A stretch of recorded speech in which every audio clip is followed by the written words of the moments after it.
Let's talk about cover letters. Cover letters are the thing that you send along with your resume that gives a high level overview of you and why you're perfect either for the company or the job itself. What often happens is people get the understanding, which my experience is no different, that a lot of people don't actually read cover letters. It's very rare for me to sit down and read cover letters, and I've hired for well over 300 plus roles. If it is required, just do it. And the great news is that we can move really quickly through this, and it's super easy to automate or at least use AI to basically generate these things uniquely based off of the job description and some company data.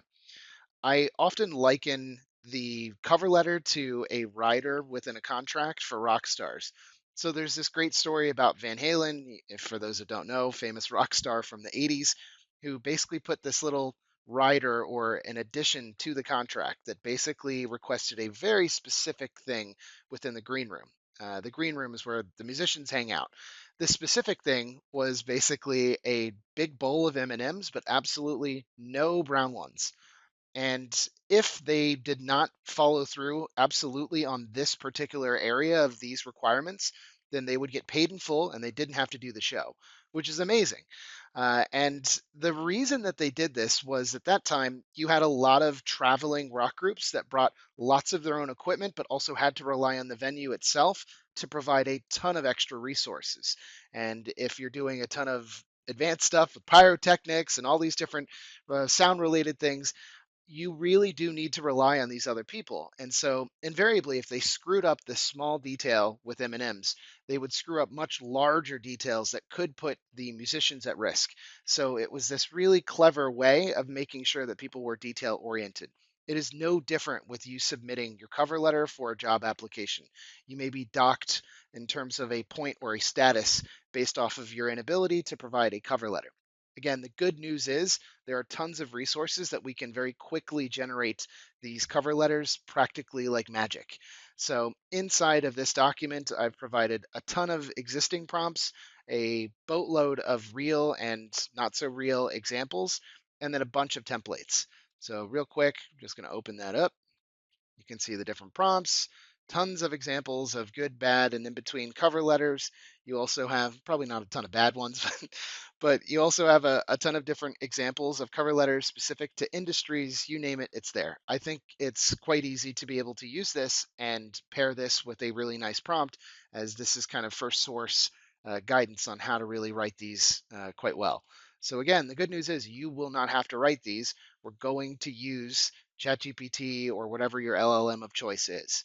Now, there's different types of cover letters. So there's the traditional, which I think we're all pretty familiar with, which is a very standard kind of intro, some of the things about you, what you want within the opportunity, from the standpoint of, oh, I want to work with an amazing team and be very complimentary. And then, I would love to have a conversation or, requesting for an interview. There are other versions that stand out in really unique ways. So I've seen a number of narrative or story based cover letters that go through how much you enjoy their product and what you got out of using their product and why you're so eager to work with them and some of the experiences that have led you to be the perfect candidate. They also have lots of examples that I just pulled up in that resource guide of super short and simple and sweet ones that tend to cut out all the fluff and give you let's say a decent shot at potentially getting somebody to actually read something. The last one is this love letter, which I often think stands out in a great way, very similar to the narrative, which is you're basically going into why you really want to work with this specific company. Everybody wants to have that, oh, like you want to bring me to the dance? I'm honored. How nice of you. As opposed to this is your standard cover letter for any other job. I don't give two shits about you. Could be anybody else. I just need a job. There is a difference. And honestly, whatever fits your personality is often the best course of action. If you don't feel like you're the quirky narrative type, you want to stay with traditional, I get it. If you feel compelled to tailor a very lovely story, it's going to be a heck of a lot harder to do that with AI. But it really just depends on kind of you and your industry. Where does personalization really work? There's this narwhal guy that I find super fascinating. He's a music savant geek dude that just has a very deep understanding of mostly hip hop, which is pretty wild. Doesn't look like the type. I included a video of his most iconic interviews where he brings something to the interview. So with Snoop Dogg, he brought Snoop Dogg's first album.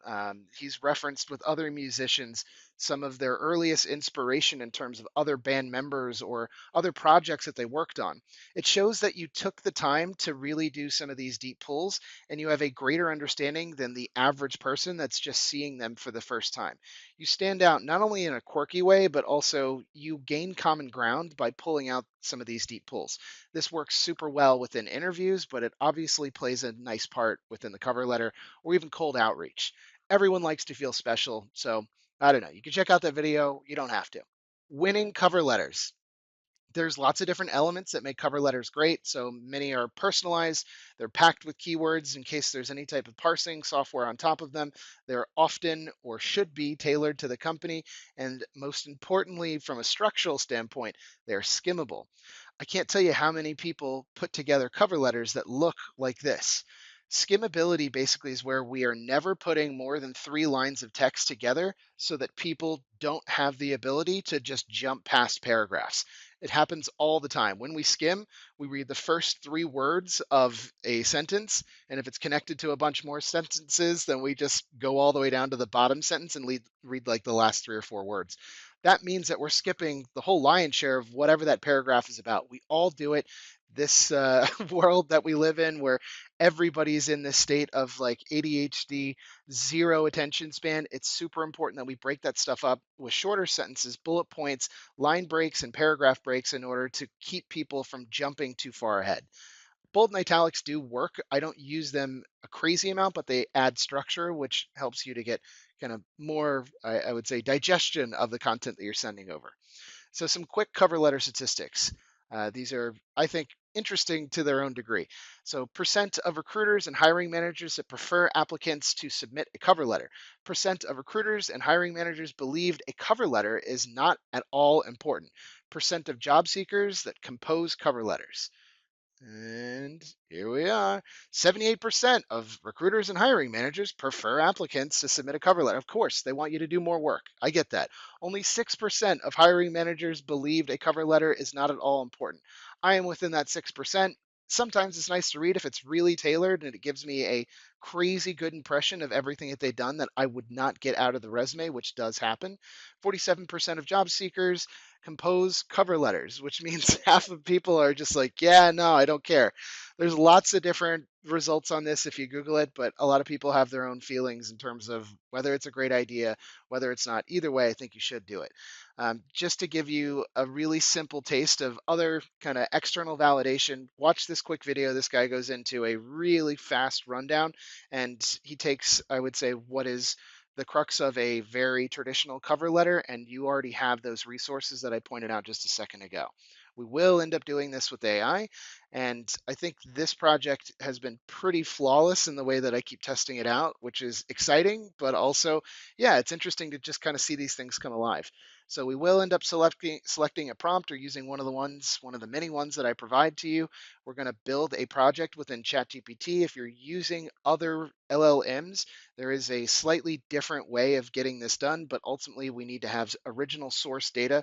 So that's our resume, that's our bullet points or skills, all those other things, along with some of the training data of good versions of cover letters.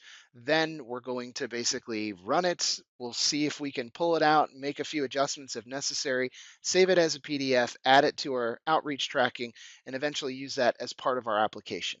So lots of stuff here. We're going to dive right into it. Hopefully there's a big aha moment with building projects within ChatGPT because I genuinely think it's fascinating. So yeah, let's get into it.